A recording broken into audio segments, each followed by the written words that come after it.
Assalamualaikum warahmatullahi wabarakatuh.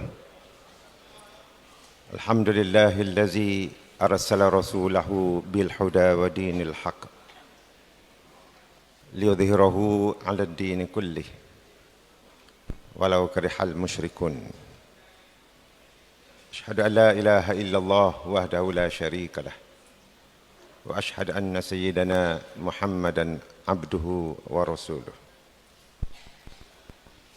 Terima kasih kepada saudara pengerusi majlis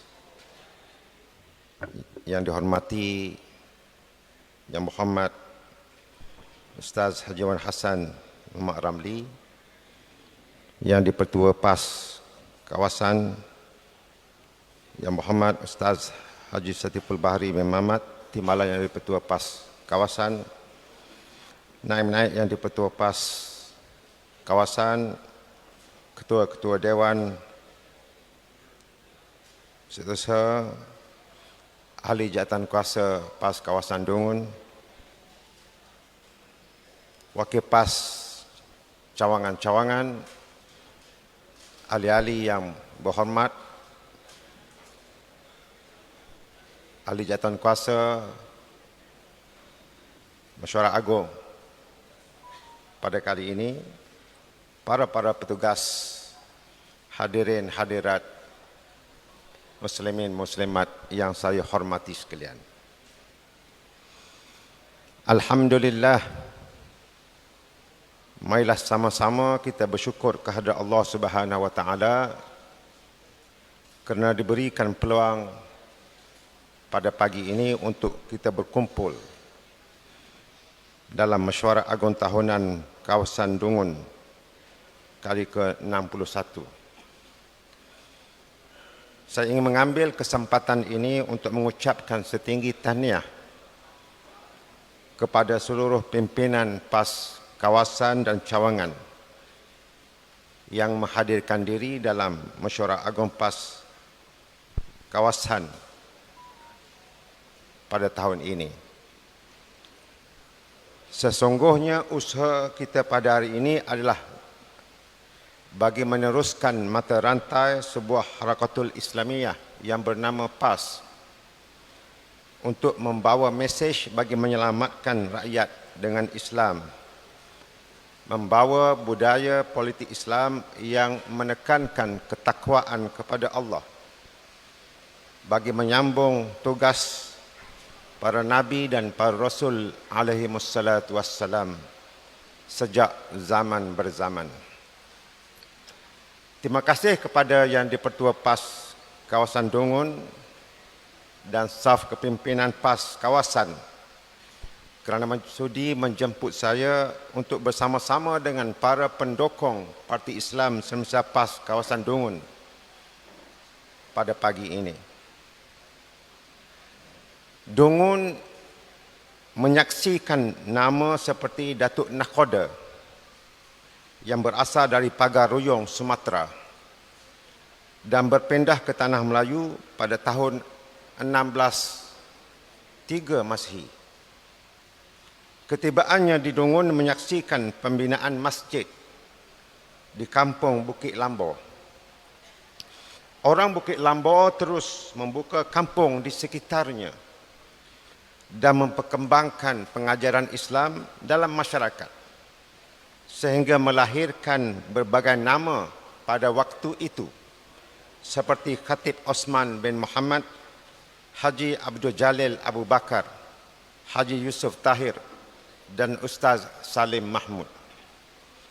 Dungun adalah penyambung mata rantai perjuangan Islam yang amat besar jasa baktinya kepada tanah air kita yang tercinta ini.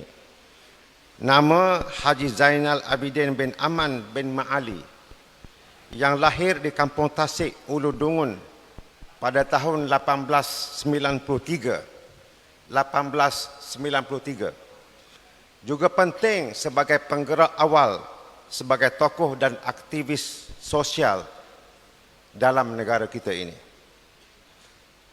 Pilihan Raya Umum tahun 1954 sebelum kita mencapai kemerdekaan, mencatatkan bahawa beliau menjadi penyokong UMNO dan terlibat dalam pertentangan antara Haji Muhammad Taib Sabri dari UMNO dan Haji Abu Bakar Muhammad Saleh daripada Parti Negara. Dengan kemunculan PAS, maka Haji Zainal Abidin telah memilih bersama PAS, di mana pada 6 hari bulan Julai tahun 1956, iaitu kira-kira 64 tahun yang lalu, ketika umur beliau 63 tahun, beliau telah membenarkan madrasahnya dijadikan tempat penubuhan Parti Islam se-Malaysia PAS di Dungun ini.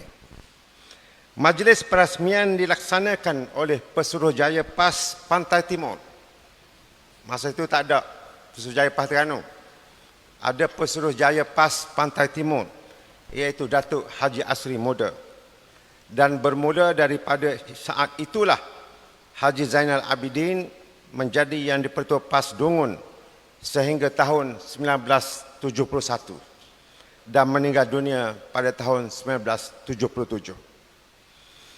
Sejarah seperti ini adalah untuk ingatan kita bersama bahawa PAS di Dungun boleh berdiri megah sebagai PAS kawasan yang mempunyai kegemilangannya yang tersendiri dan diingati dan dicatatkan dalam sejarah dalam negara kita dan boleh menjadi pencetus kebangkitan perjuangan Islam dalam negara kita yang tercinta ini. Tahun 2020, tahun ini, yang sedang kita hadapi ini bukan lagi menjadi tahun rakyat melihat apa yang berlaku pada tahun 2020 mengikut wawasan 2020.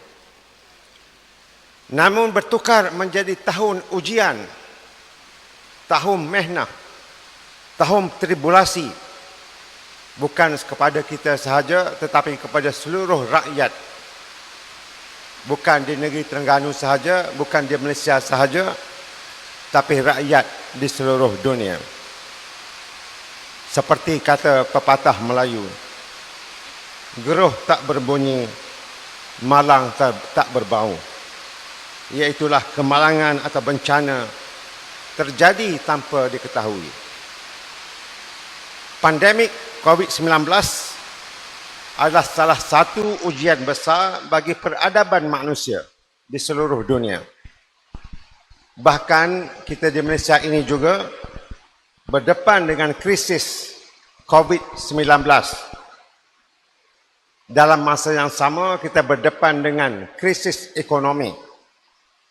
Dan yang ada di hadapan kita di saat ini ialah krisis politik dan sejarah baru kepada kita semua. Apa itu sejarah baru kepada kita semua?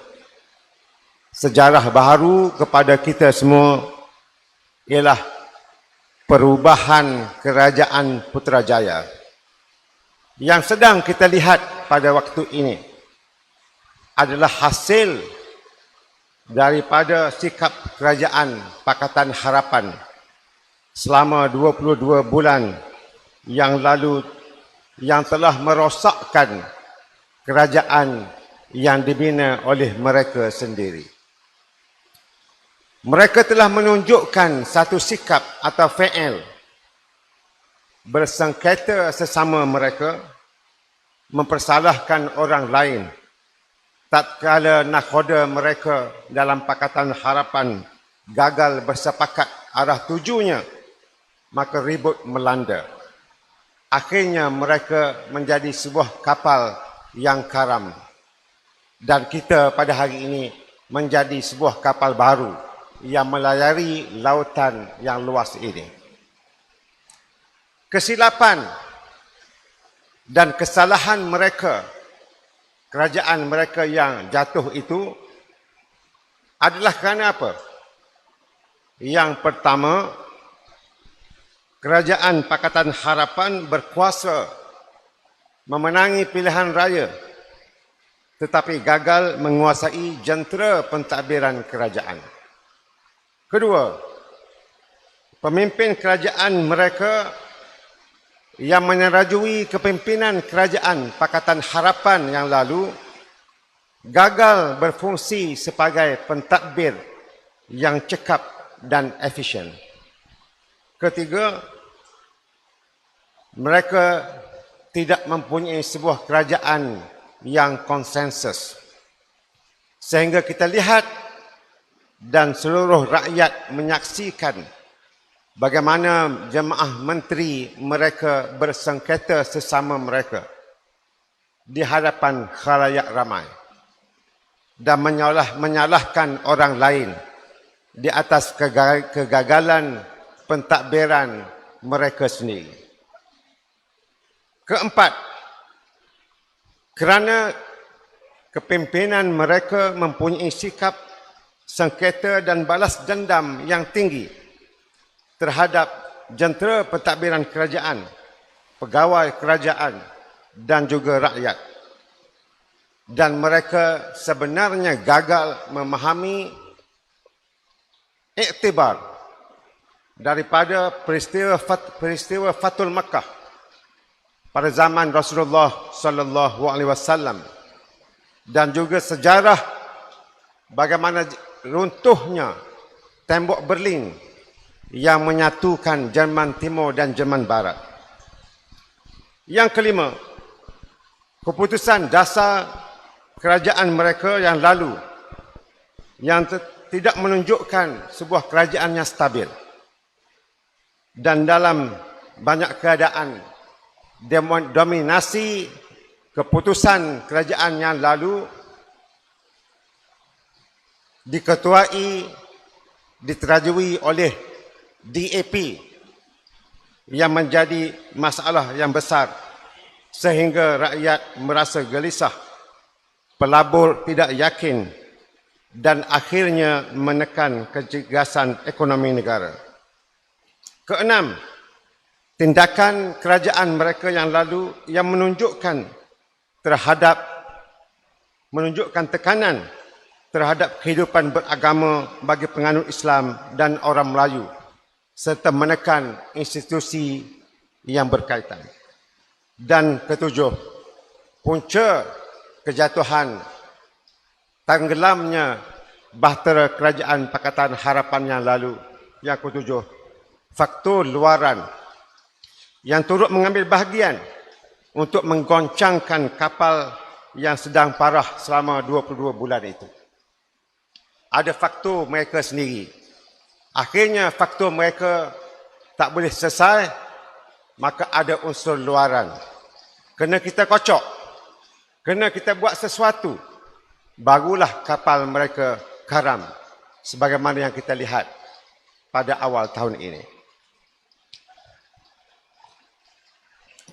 Pada saat kapal mereka karam atau pada saat hampir jatuhnya kerajaan Pakatan Harapan baru-baru ini, satu kajian antarabangsa telah mencatatkan bahawa kelompok kaum di Malaysia merasakan bahawa negara sudah dibawa ke arah yang salah, di mana 62.8% orang Melayu merasakan bahawa negara telah bergerak ke arah yang salah ketika zaman pemerintahan Pakatan Harapan. Orang Cina yang dilihat penyokong tegar Pakatan Harapan dalam PRU ke-14, 59.5% merasakan bahawa kerajaan Pakatan Harapan yang dipilih oleh mereka telah bergerak ke arah yang salah. Manakala orang India, kaum India sebanyak 59.4% juga merasakan bahawa negara telah bergerak kepada arah yang salah atau wrong direction. Setelah semua ini berlaku, maka terbentuklah kerajaan yang baru, Perikatan Nasional, dan yang juga kita menjadi sebahagian daripada kerajaan yang baru ini pada jam 10.33 pagi 1 hari bulan Mac 2020. Semua di antara kita yang hadir pada hari ini menyaksikan semua ini berlaku. Dan kita pada hari ini menjadi sebahagian daripada kerajaan persekutuan. Dan kita juga menjadi sebahagian daripada sejarah bagi Parti Islam se-Malaysia PAS. Maka sudah tentunya tugas kita semua ini adalah sangat berat. Besar cabarannya dan memerlukan tenaga yang banyak. Ditambah pula suasana pemerintahan dan rakyat yang ada dalam negara kita ini. Kepelbagaian etnik, bangsa, agama, fahaman yang ada dalam negara kita ini adalah berbagai-bagai. Pada saat ini, umpamanya, kaum yang ada dalam negara kita, 55% adalah orang Melayu. 55% orang Melayu. 23% kaum Cina. 7% kaum India. 14.1% adalah Bumi Putra, Sabah dan Sarawak. Dan lain-lainnya adalah lain-lain etnik dan orang-orang asli. Melayu 55%. Melayu yang menganut Islam ini pula berpecah-pecah. Ada yang mahu kehidupan beragama. Ada yang mahu kekal dalam kejahilan mereka. Ada yang liberal. Ada yang sekular. Ada yang sosialis. Dan sebagainya. Begitulah rumitnya untuk kita memerintah negara kita ini. Untuk kita memahami suasana, wakil, keadaan yang ada di hadapan kita ini. Apa yang paling penting ialah kita melalui Parti Islam se-Malaysia PAS mestilah thiqah dan taat kepada keputusan kepimpinan dalam membawa bahtera kita melayari perjalanan yang sangat mencabar ini sebagai sebuah kerajaan di peringkat negeri dan di peringkat negara kita. Kuatkan saf dan jangan terpedaya dengan fitnah, adu domba dan spekulasi. Kita kena menguasai dan memimpin dan bukannya dikuasai dan dipimpin. Para hadirin muslimin muslimat yang dikasihi sekalian, ingatlah ungkapan Imam Badruddin Al-Zarkashi bahawa pemikiran seseorang pemimpin terhadap rakyatnya bergantung kepada kemaslahatannya. Adalah selari dengan pandangan Imam Asy-Syafi'i bahawa pemerintah adalah pemegang amanah yang memelihara kepentingan atau masalah rakyat. Sama seperti amanah penjagaan harta anak yatim yang harus diuruskan dengan penuh tanggungjawab demi masalah mereka. Saat ini kita sedang menunjukkan kemampuan kita untuk menjadi sebahagian daripada kerajaan campuran yang berkesan sebagai rekan kongsi yang terbaik dan berupaya. Hakikatnya, untuk menguasai sesebuah kerajaan, sama ada di peringkat negeri ataupun di peringkat nasional, ataupun sesebuah GLC atau sesebuah syarikat, yang lebih afdal adalah menguasai hati dan perasaan mereka. Menguasai hati dan perasaan ini boleh dicapai dengan beberapa kaedah. Yang pertama, membina keyakinan terhadap kita dengan kita turut mempunyai penguasaan ilmu subjek, pengurusan dan pentadbiran, sakriyah, akhlak dan ketegasan. Kita tak boleh nak kuasai sebagaimana ahli sihir kuasai. Ada cara dan kaedahnya untuk kita. Yang kedua, kita memahami dan menguasai suasana semasa, dalaman dan luaran, dalam keadaan kita cermat dan berhati-hati. Orang kata kita berjalan, kita pandang kiri dan kanan. Kita kenal siapa lawan dan siapa kawan. Walaupun mungkin lawan kita itu bila berada di hadapan kita berpura-pura senyum. Senyum mewek orang kata. Senyum di hadapan kita. tapi kita kena belajar mengenal siapa kawan dan siapa lawan dalam sesebuah pentadbiran. Yang ketiga, kita mengenal cabaran semasa. Keempat, kita tahu menggunakan kelebihan semasa yang kita ada dari segi senjata, media sosial dan sebagainya. Kelima, kita mestilah menguasai diplomasi dan psikologi. Dan yang keenam, kita menguasai aspek strategi dan taktikal. Kenapa kita perlu menguasai? Kita perlu menguasai ini adalah kerana bagaimana kita membina negeri dan negara ini pada waktu ini adalah dilihat, dinilai, dikaji, dikritik, dianalisa dan diberi pengharapan yang tinggi oleh pemegang taruh atau stakeholder yang berada di luar sana. Menyebabkan kita terbuka kepada ahli dan penyokong, pengkritik, sahabat rupa, rakyat dan negara, bahkan dunia yang berbagai latar belakang dan agama dan sebagainya. Semuanya sedang memerhatikan kita semua.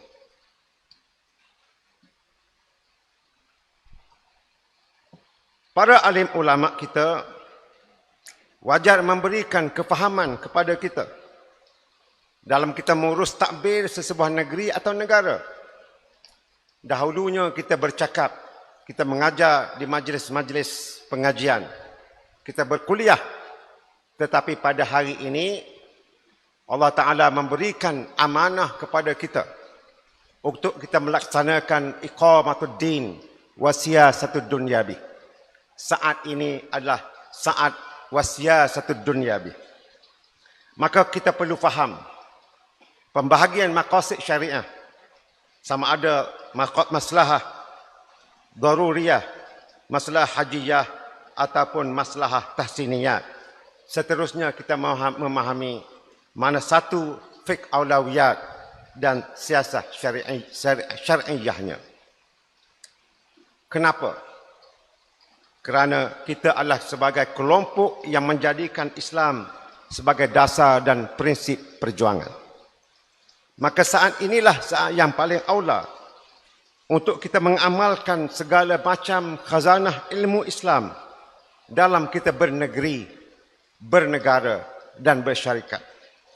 Dan dengan sendirinya membuktikan kepada para penentang golongan Islam bahawa Islam adalah mampu untuk memerintah sesebuah negeri dan sesebuah negara. Di sinilah barangkali kita memahami apa yang disebut oleh Imam Al-Ghazali rahimahullah, bahawa yang dianggap maslahah itu ialah apabila ianya mendatangkan manfaat dan menghalang kemudaratan. Secara asasnya kita semua tahu tidak terdapat maslahah yang hakiki, melainkan ia pasti selari dan bertepatan dengan nas. Jika kita lihat dari kenyataan para ulama usul seperti Imam Asy-Syatibi, beliau menyatakan syariah itu tidaklah dijadikan melainkan untuk mentahqiqkan masalah-masalah kepada para hamba masa kini dan akan datang, serta menolak sebarang kemudaratan atau mafsadah kepada mereka. Dalam hal ini juga Dr. Karim Zaidan membagikan maslahah kepada tiga bahagian, dan para ulama kita dalam parti Islam Semesta PAS wajar untuk memberikan kita semua kefahaman apakah yang dimaksudkan dengan masalah muktabarah, masalah mulghah dan masalah mursalah. Itu dalam urusan kita mengkanunkan sebarang peraturan dalam kita bernegara dan bernegeri. Inilah yang dikatakan iqamatuddin wa siyasatud dunyabi, yang menjadi tugas dan tanggungjawab kita sebagai khalifah Allah Subhanahu wa taala. Di sinilah para rakyat dan seluruh manusia akan melihat keindahan Islam sebagai suatu cara hidup, atau Islam is the way of life. Kita juga berdepan dengan suasana baharu, iaitu cabaran kita sebagai pemerintah yang sudah tentunya tidak sama sebagai menjadi pembangkang. Menjadi pembangkang ni mudah. Kita nak kritik orang main bola pun mudah. Kita boleh duduk depan TV, kita kritik Lionel Messi main bola. Kalau zaman dulu kita kritik Maradona, tendang tak masuk gol. Kita boleh kritik Ronaldo, kita main tendang bola pun tak pandai. Sebab apa? Tugas kritik ini adalah tugas yang paling mudah. Tugas menjadi pembangkang adalah tugas yang paling mudah. Oleh yang demikian, mindset kita, cara kita berfikir dan bertindak perlulah berubah daripada minda pembangkang kepada minda sesebuah kerajaan yang memerintah, yang memerlukan seni memerintah, terutamanya dalam sebuah coalition ataupun kerajaan campuran di peringkat persekutuan. Kita kata negeri ini mudah lagi kerana semua anggota pentadbiran ahli majlis mesyuarat kerajaan negeri 100% orang PAS. Tetapi di peringkat persekutuan kita menjadi sebahagian daripada kerajaan yang memerintah, yang memerlukan kita mempunyai seni yang tersendiri. Kadang-kala kita sebagai sebuah kerajaan berdepan dengan situasi yang sukar untuk membuat keputusan. Payah nak buat keputusan. Pertimbangan yang perlu diambil adalah terlampau banyak.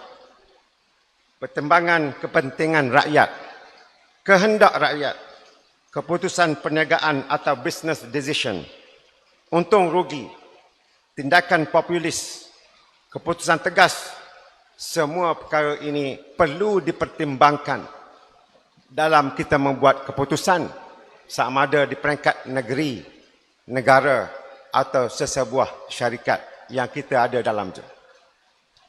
Dalam banyak keadaan, garis pemisah yang menentukan boleh atau tidak ini adalah sangat halus dan sukar ditentukan secara nombor. Dalam keadaan ini, ada benarnya juga pandangan Abu Nas Muhammad Al-Farrab atau lebih dikenali dengan Ibn Farabi yang hidup di Damsyik pada kurun ke-9 yang menjelaskan bahawa penguasa iaitu kerajaan harus dapat mempertahankan kuasa dan tidak tunduk kepada gagasan politik rakyat yang membingungkan. Rakyat ada hak dalam sesebuah negara, tetapi apabila pandangan permintaan daripada rakyat itu tidak munasabah dan membingungkan banyak pihak atau mendatangkan mudarat atau mafsadah sebagaimana yang saya sebut tadi, maka menjadi tugas penguasa atau kerajaan untuk membuat pertimbangan. Dan Ibn Farabi kata kita tidak boleh sekali-kali tunduk sekiranya keputusan yang diambil itu mendatangkan suatu mafsadah atau mudarat yang lebih besar. Dalam arti kata lain, Ibn Farabi menolak idea untuk menyerahkan proses membuat keputusan oleh kerajaan kepada rakyat jelata. Apatah lagi dalam suasana kejahilan dan hingar-bingar rakyat yang tidak memahami masalah yang diperkatakan. Ini juga pandangan Abu Al-Walid Muhammad Ibn Ahmad atau Ibn Rushd yang hidup di sekitar Andalusia, Spanyol pada kurun ke-12. Hadirin hadirat yang dikasihi sekalian, secara keseluruhannya peringatan yang berterusan mesti diberikan bukan sahaja kepada pimpinan. Kerana ada yang menyangka bahawa peringatan ini adalah untuk pimpinan semata-mata. Bahkan peringatan juga perlu diberikan kepada seluruh kalangan yang ada dalam jagaan kita, termasuk ahli dan penyokong kita, bahawa mentadbir negeri dan negara ini adalah merupakan suatu amanah yang perlu diuruskan dengan cermat dan mempunyai seninya yang tersendiri dan bukannya sebagai suatu ghanimah setelah kita selesai di medan pertempuran.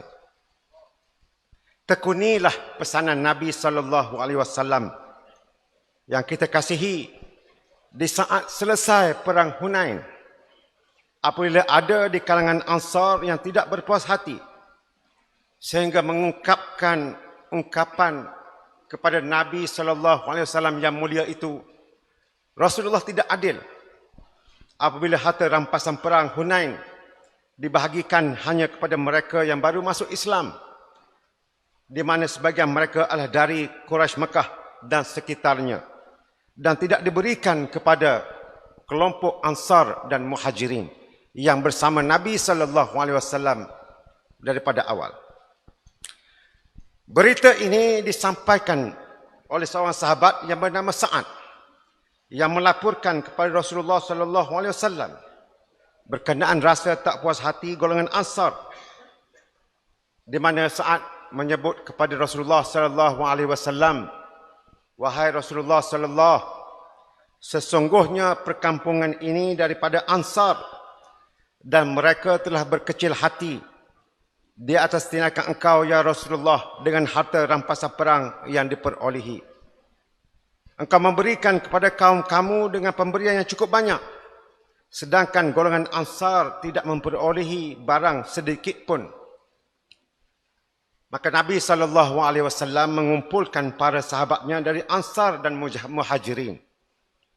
Rasulullah SAW menyebut kepada mereka, "Kamu marah, saudara-saudara Ansarku, hanya kerana sekelumit harta dunia yang hendak kuberikan kepada orang-orang yang perlu diambil hatinya agar mereka sudi masuk Islam, sedang keislamanmu sudah dapat dipercayai.